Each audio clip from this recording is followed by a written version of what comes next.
Apa kabar saudara? Senang sekali saya Bambang Kalitus kembali menjumpai Anda dalam Sapa Redaksi On Location. Dalam kesempatan kali ini, redaksi ingin menyapa terkait dengan permasalahan arus balik dan mudik tahun 2023, terlebih untuk kawasan atau wilayah Bali. Kita ingin ketahui bagaimana kesiapan dari pihak kepolisian daerah Bali dan juga potret dari Bandara Internasional I Gusti Ngurah Rai dalam kesiapannya menyambut jalur atau proses mudik dan balik tahun 2023 ini. Jangan kemana-mana, ikut saya dalam Sapa Redaksi On Location.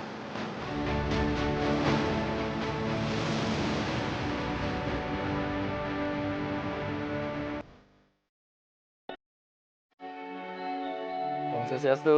Wah, apa kabar Komandan? Alhamdulillah sehat Mas Bambang. Luar biasa nih. Oke, selamat datang ya Mas Bambang di Terima kasih, sama-sama. Mohon izin Pak Komandan, kita ingin mengetahui bagaimana kesiapan dari Kepolisian Daerah Bali terkait dengan Operasi Ketupat Agung 2023, urusannya dengan lalu lintas arus balik dan arus mudik tahun 2023. Mohon izin Komandan ya, baik, untuk waktunya. Baik, terima kasih.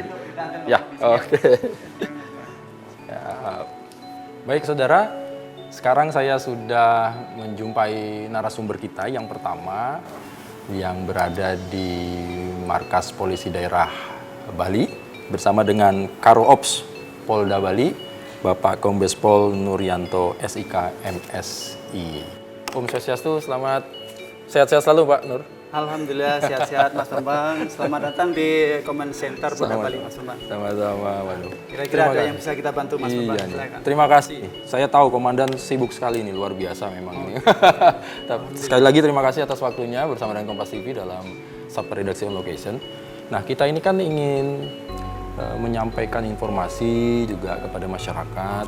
Sebetulnya ini perhelatan akbar dalam tanda kutip yang rutin setiap tahun menjadi ciri khas Indonesia ini, arus mudik dan balik. Nah, agak menjadi seksi karena Bali selain memang arus mudik dan balik terkait dengan Idul Fitri, ini juga menjadi salah satu tujuan wisata. Nah, ini kan memang nggak, tentunya pemikirannya nggak mudah, ini diatur semuanya. Nah, Pak Nur, kita mau tahu bagaimana kesiapan dari Kepolisian Daerah Bali terkait dengan kita sebut adalah menghadapi arus balik dan mudik pada perayaan Idul Fitri ini. Kesiapan selama ini, apa yang sudah dilakukan dan bagaimana secara umum? Silakan. Baik Mas Bambang. Jadi Polda Bali di dalam mempersiapkan arus mudik di Lebaran ini, kita akan melaksanakan operasi namanya dengan sandi Ketupat Agung 2023. Dan sebelum dilaksanakan operasi Ketupat Agung, Polda Bali telah menggelar terlebih dahulu Cipkon dengan kegiatan rutin yang ditingkatkan. Kita telah melibatkan personil yang cukup besar, 1094. Ya, untuk kegiatan itu semuanya, untuk kegiatan KRYD itu kita akan melibatkan personil 1094. Sampai saat ini masih berjalan. Jadi kegiatannya dimulai kemarin di tanggal 10. Tanggal 10 dan akan berakhir nanti di tanggal 16. Oh, ini yang Cipkon tadi, cipta kondisi tadi. Nah, Cipkon itu kegiatannya apa itu? Sebenarnya Cipkon itu kita adalah bagaimana untuk menciptakan situasi keamanan, ya, kenyamanan, terutama juga masalah kelancaran juga di dalam berlalu lintas juga itu menjadi sasaran. Tapi sasaran-sasaran yang harus kita laksanakan di dalam kegiatan Cipkon ini, kan ada kegiatan namanya preemptif, ada preventif. Kegiatan preemptif itu memberikan himbauan-himbauan kepada masyarakat. Biasanya Mas Bambang, kalau kita mendekati Lebaran itu ada masalah-masalah. Masalah yang pertama kaitannya dengan masalah makanan-makanan yang kadaluarsa. Kemudian berkaitan dengan masalah penggunaan petasan, di mana-mana orang kan euforianya itu kan dia akan menggunakan petasan-petasan itu ya. Kemudian ada juga yang menyalahgunakan narkoba semacam itu. Jadi ini yang menjadikan target kita di dalam kegiatan rutin yang ditingkatkan. Jadi, mengarah ke seperti itu. Makanya personil-personil kita akan masuk ke pasar-pasar untuk melihat makanan-makanan yang kadaluarsa, jangan sampai ada penjualan seperti itu. Baik, baik. Gitu. Ini berlangsung dari tanggal 10 sampai dengan 16 tadi. Dari tanggal 10 sampai tanggal 16. Tanggal 16. Ya. Oke. Nah, kemudian lanjut. Nah, kemudian setelah tanggal 16 itu nanti Ya. kita akan lanjutkan dengan kegiatan operasi ketupat, di mana gelar pasukannya, gelar pasukan operasi ketupat nanti akan kita laksanakan di tanggal 17. Oke. Ya, 17. Nah, untuk pelaksanaan operasi ketupat itu sendiri ini akan berjalan di tanggal 18 April Oke. sampai dengan tanggal 1 Mei. 18 sampai 1 Mei ya. Berarti Ya. ini boleh dikatakan kan kalau lebaran kurang lebih tanggal 21 atau 22, berarti H-3, Ya. H-3 kita sudah mulai operasi ketupat. Oke. Oh. Baik. Kemudian yang perlu kami sampaikan di dalam kegiatan operasi ketupat Agung ini, ini ya. kita akan melibatkan personil.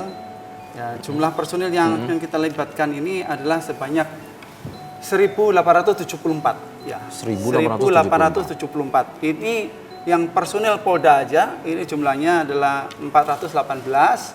Dan untuk personil yang berada di Polres Jajaran itu adalah 1.456. Di samping personil-personil kita juga yang akan bermain di operasi ketupat, kita juga mencadangkan personil, Mas Bambang. Cadangan personil itu akan kita gunakan untuk penebalan-penebalan. Ya. Misalnya di mana terjadi kemacetan yang panjang dan personil yang disiapkan di sana tidak mencukupi, maka kita akan geser personil penebalan ini. Oh. Nah, jumlah personil penebalan yang kita siapkan itu ada 800 personil. Itu di luar dari yang 1.800 Di tadi? luar yang tadi, yang 1.874 tadi. tadi ada personil ini. Kemudian kita juga tidak bekerja sendiri, Mas Bang. Kita juga melibatkan dari instansi-instansi terkait yang lain. Ya. Di sini jumlah dari instansi terkait yang personil instansi terkait yang dilibatkan dalam kegiatan operasi ketupat ini sebanyak 2.571. Ini dari TNI, dari Dishub, dari Linmas, Satpol PP, dari Dinas Kesehatan, dari Basarnas juga, ya, dari BPBD ya, Badan Penanggulangan Bencana Daerah, juga dari Pecalang dan sebagainya. Jadi masyarakat juga dilibatkan. Masyarakat desa instansi adat ini. terkait Pecalang. dan Pecalang kita libatkan di dalam kegiatan operasi ketupat ini. Nah, untuk mendukung. kalau kita melihat arus mudik dan arus balik ini kan memang tidak lepas dari kesiapan dari apa ya, boleh dikatakan lalu lintas ya, komandan ya. Jadi memang selain keamanan dari para pemudik, juga keamanan dan kenyamanan dalam berlalu lintas. Nah, kalau kita terkait dengan peta kita Bali ini, kalau jalur yang menjadi jalur utama mudik kita dari posisi kita kan ada di Gilimanuk, Denpasar, kemudian sisi timur itu ada di Padangbae. Tapi memang konsentrasi kalau kita melihat sepertinya memang Gilimanuk yang menjadi konsen kita ya, komandannya. Nah, sekarang kalau strategi yang dibuat atau kesiapan yang dibuat oleh Polda Bali terkait dengan jalur utama ini disampaikan kepada masyarakat. Baik, Mas Bambang, jadi kita sendiri di dalam kegiatan operasi ketupat ini kita akan menggelar ada 35 pos. 35 pos. 35 pos. Pos itu yang 23 pos itu pos pengamanan, kemudian ada pos pelayanan sebanyak 7 dan pos terpadunya kita ada 5 pos terpadu. Ya. Kemudian penggelaran personil yang ada di jalan nanti apabila kita menemui hal-hal yang kemacetan dan sebagainya, kita ada rekayasa lalu lintas yang sudah kita buat. Terutama adalah di puncak kemacetan, banyak kemacetan ini terjadi di Gilimanuk ya, di Pelabuhan Gilimanuk. Dan Mau menuju Gilimanuk itu? Ya, mau menuju Gilimanuk itu ya di samping ada beberapa tempat kemacetan dan juga ada beberapa daerah-daerah yang tentunya mungkin ada kerawanan kerawanan berkaitan dengan masalah kecelakaan lalu lintas ya, Mas Bambang ya. Nah, Pak Nur, kalau kita melihat dari potret perjalanan, misalnya saya mau mudik dari Denpasar menuju Gilimanuk, nah itu titik-titik poin-poin mana yang menjadi pusat perhatian kita lah? Apakah itu kepadatan, apakah itu rawan laka lantas gitu. Gimana Pak Nur menjelaskan kepada masyarakat? Oke, terima kasih Mas Bong. Jadi memang dari arah Karangasem sana menuju Kelungkung, Kelungkung terus Gianyar, itu sebenarnya jalurnya kalau kemacetan hampir tidak pernah terjadi kemacetan di situ. Tapi yang rawan di daerah ini adalah daerah rawan kecelakaan. Ada beberapa tempat yang rawan kecelakaan. Terutama kalau kita mulai dari Kelungkung. Di Kelungkung itu adalah di bypass Ida Bagus Mantri itu di Simpang Tinging Adi. Ya. Di Simpang Tinging Adi. Ini di daerah Kelungkung. Kemudian kalau kita menuju ke Gianyar yang rawan kecelakaan lalu lintas itu adalah di bypass Ida Bagus Mantri itu di KM 10 KM 13. Ya. Atau biasa dikenal di Ketewel atau Pantai Purnama dan sampai Pantai Purnama.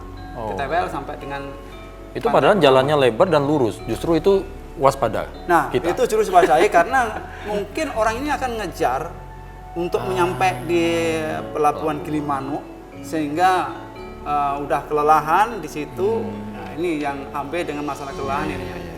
Mungkin perlu diwaspadai oleh para pemudik, ya, oleh pengendara. Ya, di jalan yang lurus, jadi bisa terjadi masalah. Oke, jadi poin yang pertama apabila kita runtut dari utara, dari Karangasem, kemudian Kelungkung, masuk Gianyar, relatifly kalau secara infrastruktur itu relatifly aman, karena untuk kemacetan relatifly tidak begitu masalah, tapi yang harus diwaspadai adalah tentang kecelakaan lalu lintasnya. Betul. Ya ini karena memang lurus, jalan besar, orang juga mungkin capek segala macam gitu dan ya. Nah, nanti kita akan geser lagi apabila sudah masuk ke Denpasar, kemudian kita akan menuju ke Gilimanuk. Oke. Tapi habis ini, Pak Nur, ya, habis ini kita akan lanjutkan. Saudara jangan kemana-mana, kita lanjutkan Sapa Redaksi on Location untuk kita mengetahui kemudian bagaimana strategi dan titik-titik poin-poin yang harus menjadi perhatian kita pada saat kita mudik dari Denpasar menuju ke Gilimanuk. Ini jalur utama yang saya yakin pasti akan kepadatan menjadi jalur utama yang prioritas untuk pihak kepolisian untuk melihat kondisi dan mendampingi masyarakat supaya jalan dalam lalu lintas lancar dan aman. Kita lanjutkan setelah yang satu ini.